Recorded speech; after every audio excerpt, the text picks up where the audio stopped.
Hello, Anna. Welcome to the podcast. It is quite funny that we're doing it right now in English because we just spoke in Russian and now we do it for the sake of everyone in English so they can understand what we're talking about. Welcome to the podcast. I'm really happy to have you here.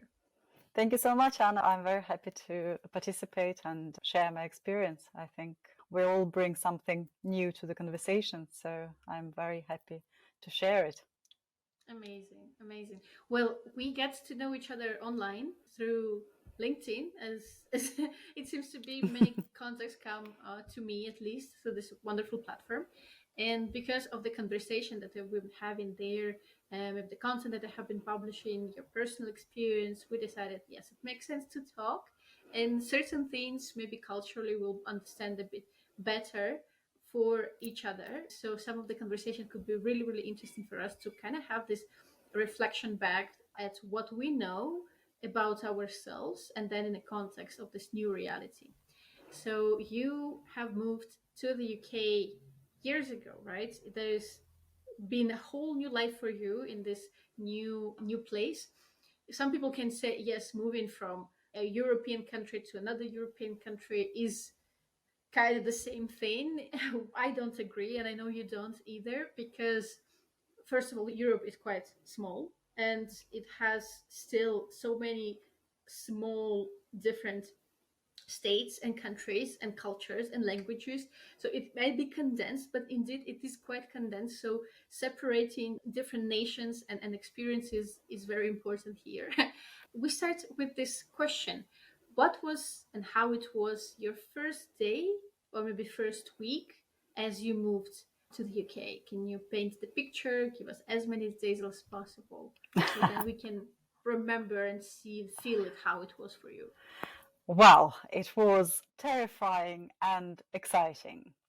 Terrifying because I had to start driving on the other side of the road.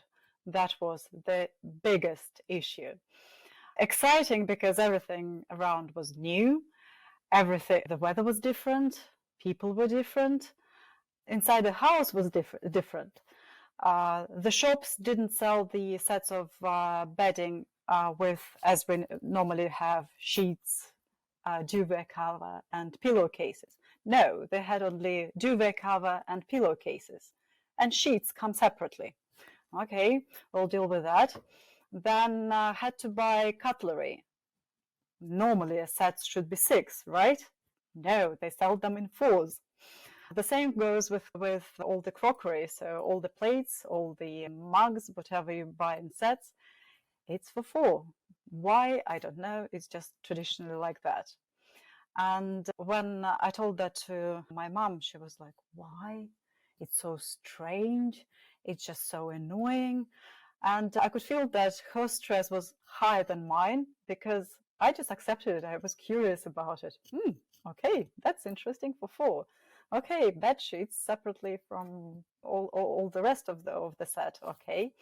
So that was, I think, the first thing that I learned, that whatever you see in the new country, just accept it with curiosity, not with expectation that it should be differently. It's not like in my country, it's not how I used to. Just accept it, just accept it. Be curious, have fun with it, laugh at your expectations. The next one was in the shops. You know, in each country they have merchandise set in certain groups, and to find out that what you think should be stocked together is completely put in completely different area of the supermarket. Yeah, that was quite a challenge, and I still find it very bizarre, the pairing of some products in the shops. But well, it's just tradition. That's how it is. So who am Can I you give an to judge example it? of such pairing? You know, I wouldn't remember now because it's been 16 years, but I would say the tins. So you would expect that all the tins, whatever they are, they're in one place. But here, tins with fish are in one aisle. The tins with baked beans and different vegetables is in different one. If there are some soups or ready meals, they again would be in a different aisle.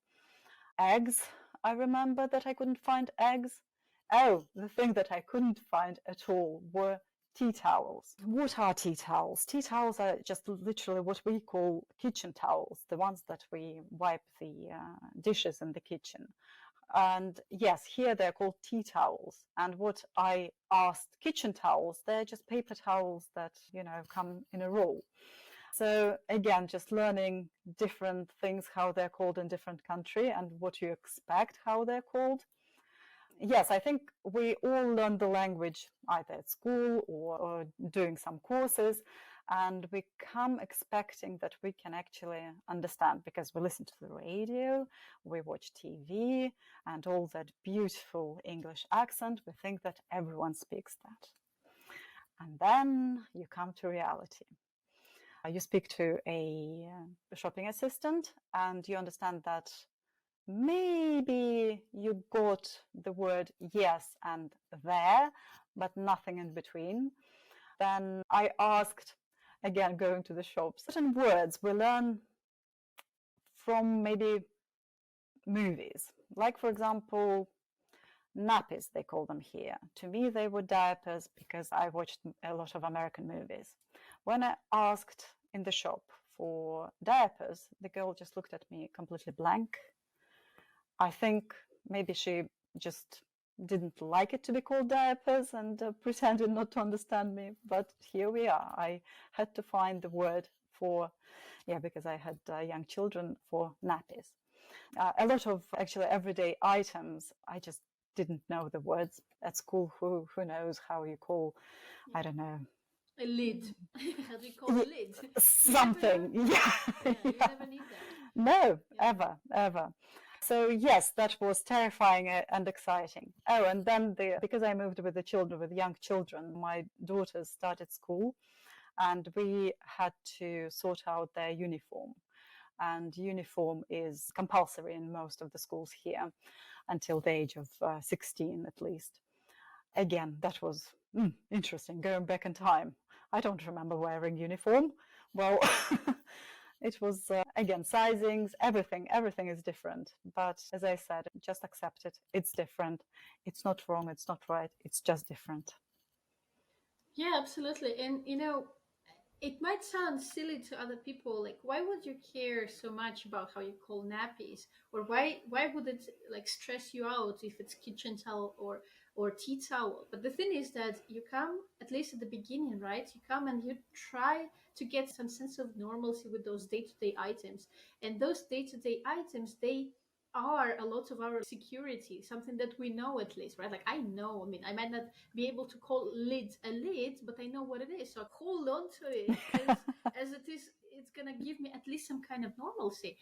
So I know that it might be quite stressful, those small things, very silly things. You cannot find the eggs, and now maybe I should just go back because where are the eggs here? It is quite a familiar feeling for me as well, because some things really have been over stressful and they were like silly. Right now they're really funny. This is the story, right, that we tell each other.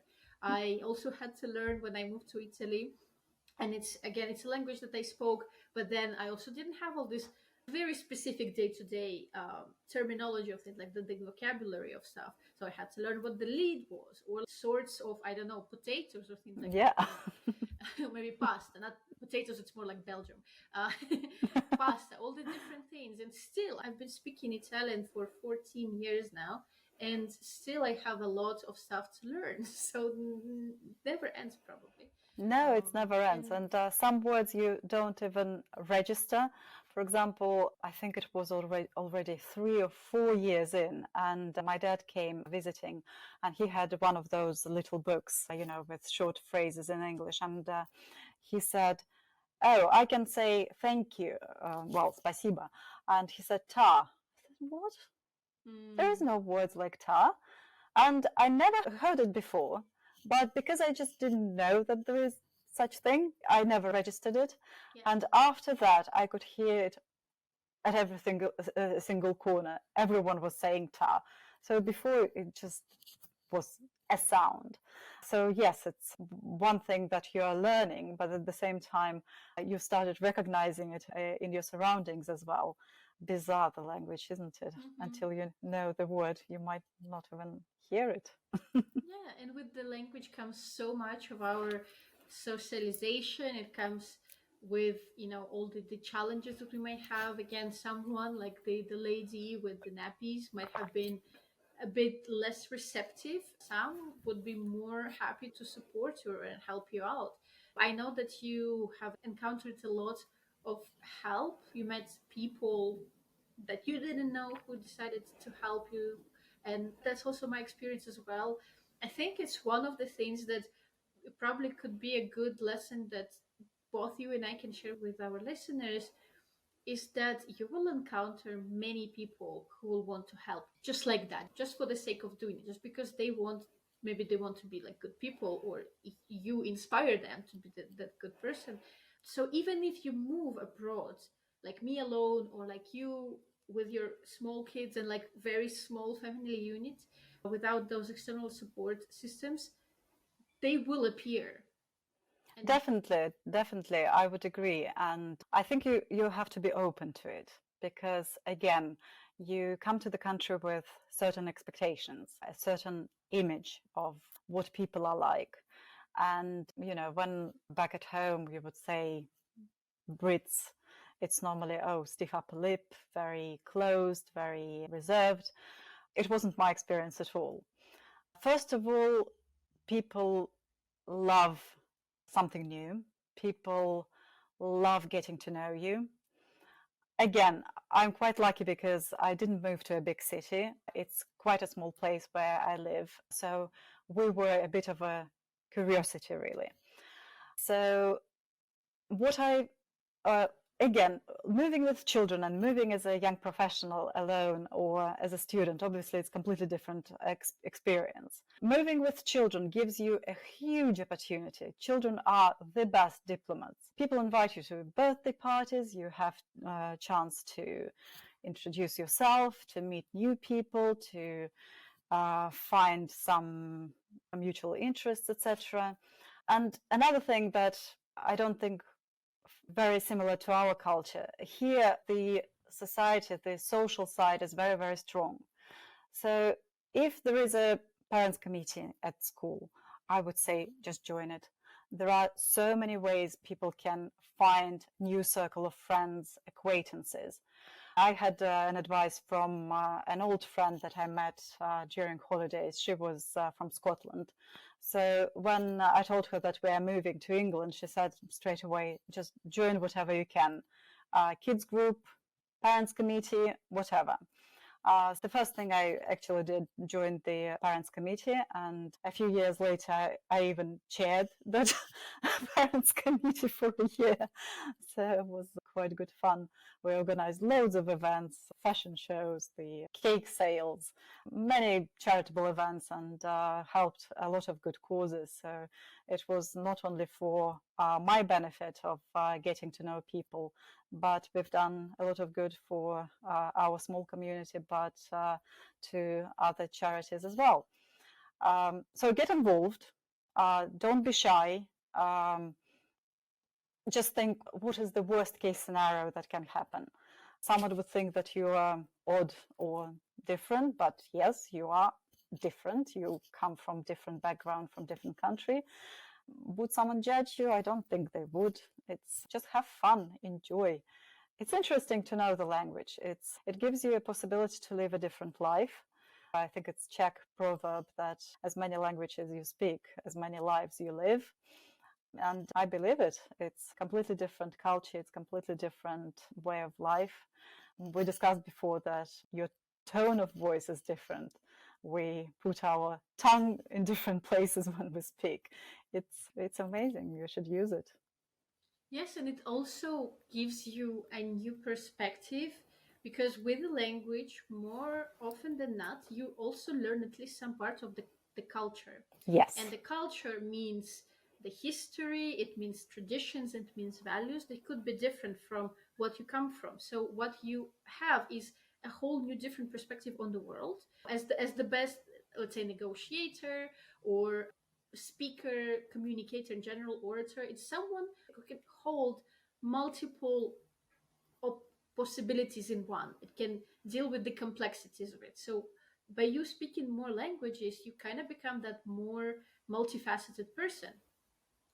Yes, it will be enriching your vocabulary and you will know many things, but also like on the level of your mindset, the mentality, the way you approach problems.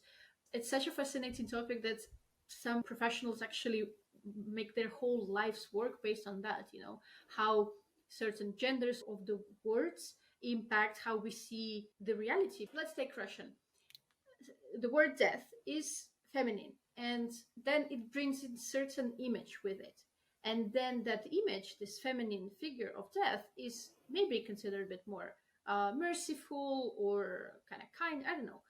Then take German language, it is masculine, and then that also brings certain flavor to the word. And this is like that for many languages, for many things that you can investigate. But I also wanted to give a little note of what you said about getting involved, because I think this is a tool that works so well that you might actually get yourself involved so much that you can get kind of stuck in one place. For example, I'm not saying that it's a bad thing that you get stuck. If you want to stay in that country that you chose, go ahead. This is probably what will kind of root you to the place, because the connections with people that you make is probably the strongest link that you have to the place. But for me, for example, when I moved to my fourth country, Bulgaria, where I am right now, I kind of got stuck in Bulgaria because I got involved in this local project to support other immigrants.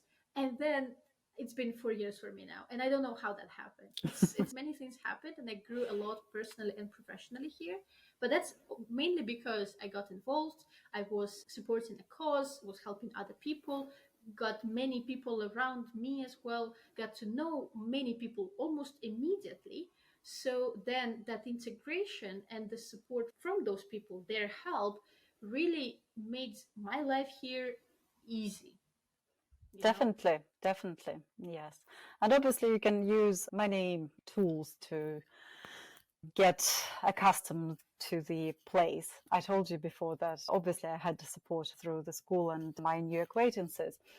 But before even starting that, I bought a Good Housekeeping magazine. So Домашний очаг, it was back home called. So again, saying back home, it's not back home anymore, by the way. I wouldn't call that home back before. Well, it's just a figure of speech now, you see. Anyway, so that was my Bible pretty much. So you get to know the brands, you get to know what people use as utensils. Again, you enrich your vocabulary because you can see all the everyday items. You get the rankings of the local shops. You get to know the difference in branding, how they, because again, I don't know if you saw it, but different brands have different names in different countries.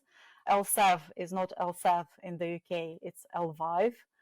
Even the cars, what I knew as Opel, it's Vauxhall here. Yep. It's quite strange sometimes, but again, it is what it is. I'm sure there are other ways to learn the local things, but to me, that Good Housekeeping is one to go to. Yes, it was one of my little hints. Whenever someone moves to a new country, I always tell them just buy some magazine about the housekeeping and you will know a lot about the country. Yes, I really love this example and this little tip that you shared, because I've never thought about it. What I found as probably the best, also it is just a digital version of it, Yeah. is all these different Facebook groups. I think more countries have at least some kind of group. Maybe it is a group that is specific to your nationality. Russians in, let's say, Brussels, or Italians in Bulgaria, or things like that. Then it could be maybe one or several just general foreigners in this specific location or city or country.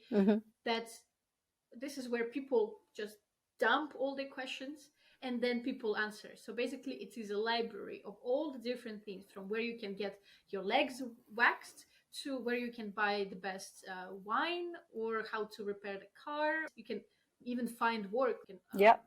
get work, if especially if it is some kind of service that you offer, because oftentimes there are things in the countries where you come that you cannot find because they're not present, and that other people want, they crave. Let's say, like my brother now told me the story about the guy who started making cottage cheese, but like our way, like Slavic way, in Argentina, because they don't have that, and he's producing it.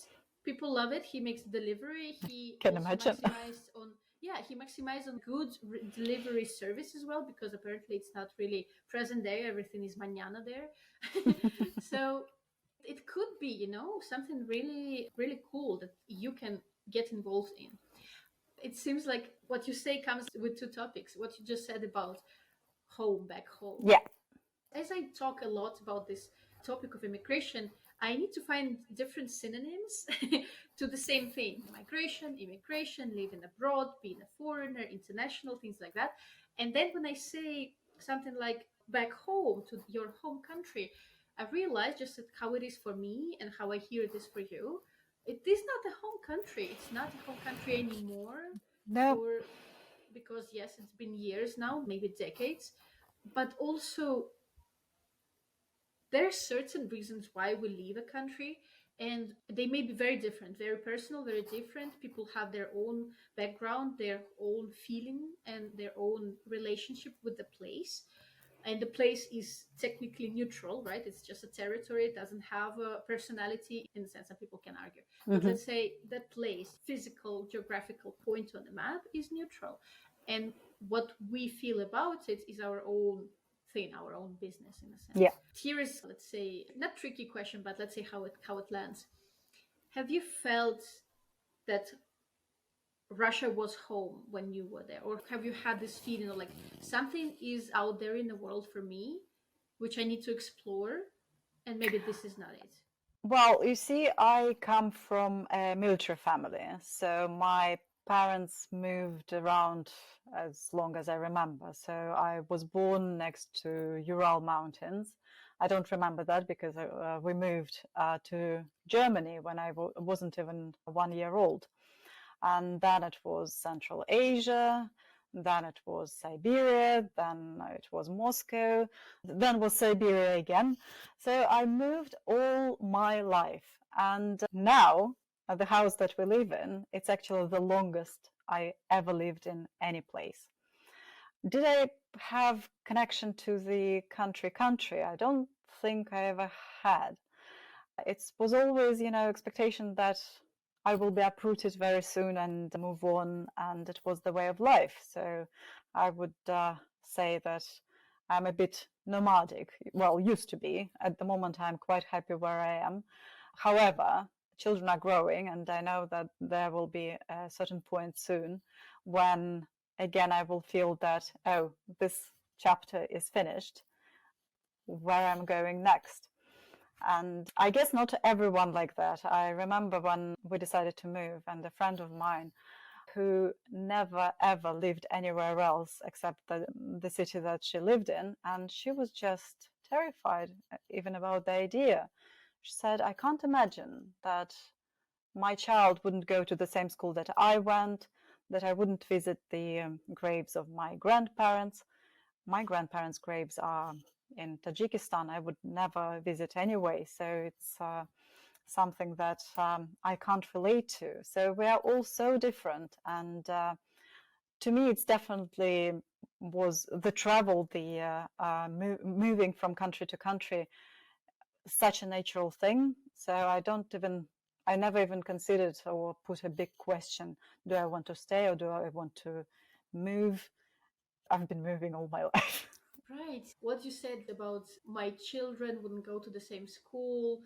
I had in my class someone whose, let's say, mother, father studied the same school, and that the teacher was the same. And I don't know, it felt a bit like stagnation to me.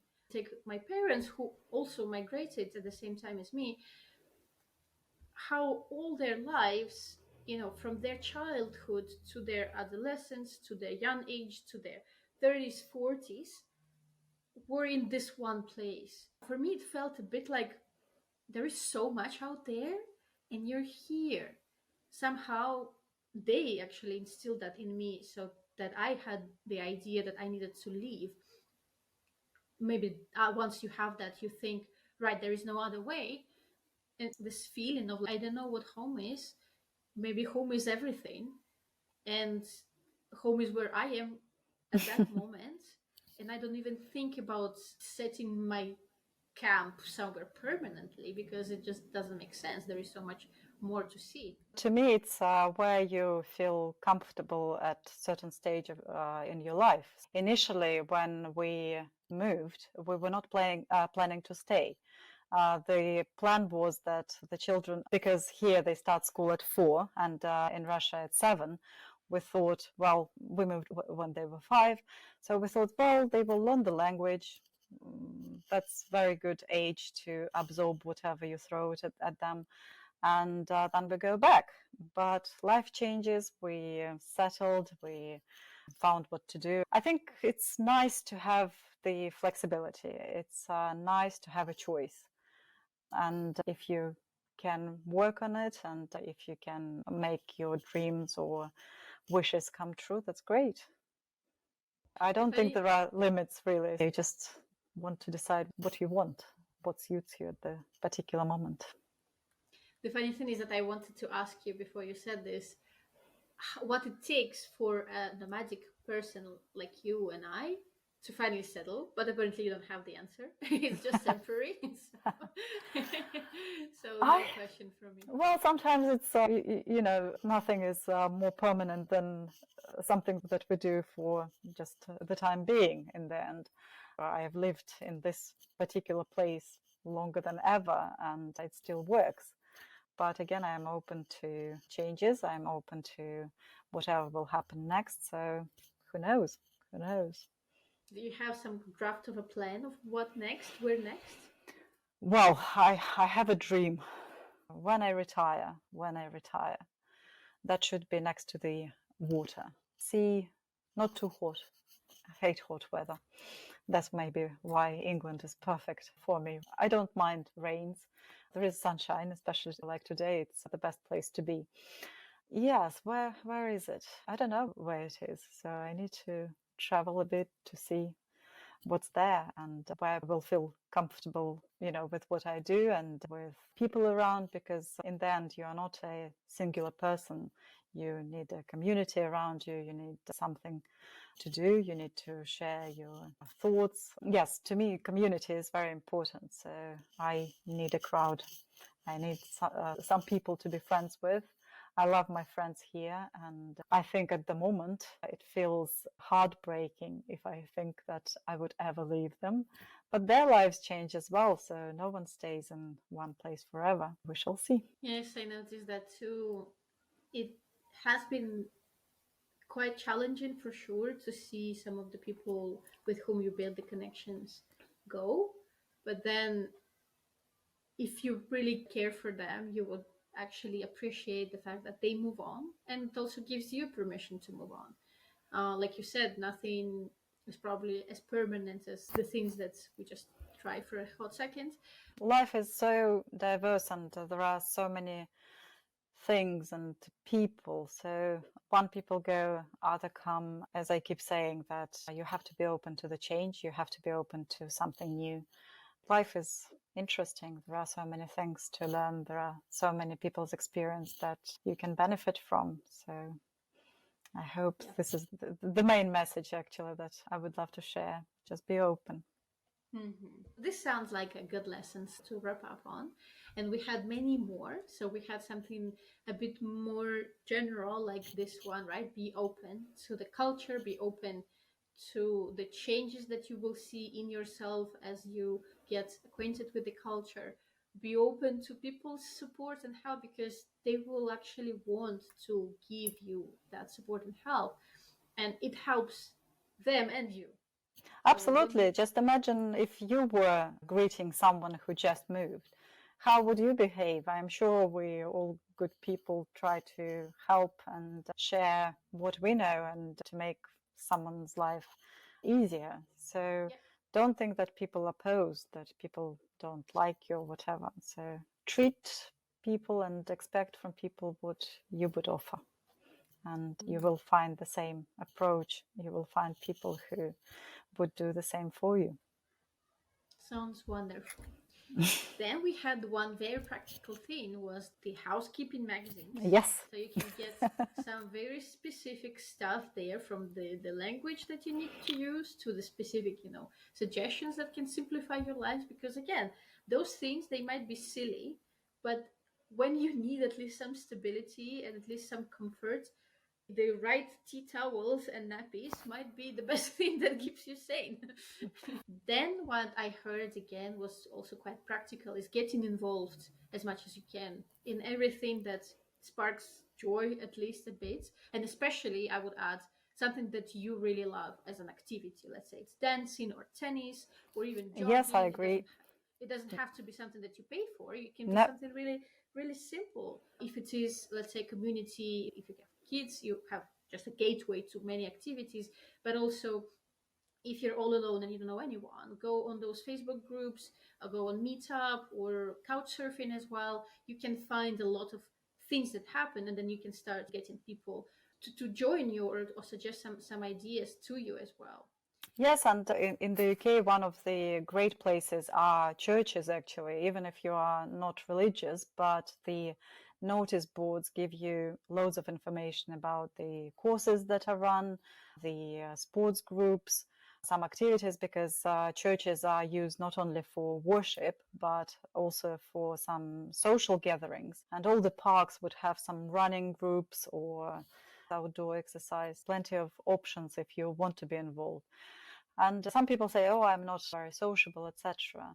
But moving to different country is huge stress and it's a huge experience. And why would you limit yourself to be on your own?